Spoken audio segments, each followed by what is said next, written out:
அனாதை பண்ணோம்னா ரொம்ப பாடியை ம். கொண்டு போய் எரிச்சு நான் ஒரு ஆளாக போய் பாடி ஒண்டியாக நின்று தான் எரிப்பேன். ம். எரிஞ்சதுக்கப்புறம் நான் வருவேன்.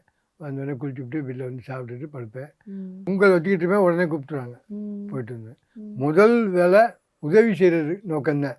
பொங்க வச்சு சாமி கும்பிட போவோமா, அந்த சாமி கும்பிட பொங்க வச்சு இறக்கி 2 பேரும் நின்று இவர் நல்லா கூட மட நின்று அடுப்பெரிச்சு பொங்கலாம் கட்டி மஞ்சள் குத்தெல்லாம் கட்டி எல்லாம் பண்ணி கொடுத்து பொங்க வச்சு நல்லபடியாக இறக்கிடுவோம்.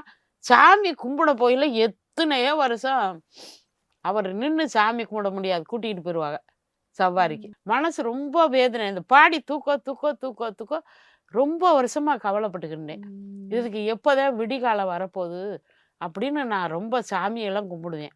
வீட்லேயும் விளக்கேற்றி வச்சு சாமி கும்பிடுவேன். கோயிலில் போய் மண்டி போட்டு சாமி கும்பிடுவேன். அவன் அண்ணனே எனக்கு பிறந்தவனே எனக்கு 5 பொண்ணுன்னு என்னைய செய்யணும்னு சும்மா இருக்கையிலே ஒதுங்கி இருக்கிட்டாங்க.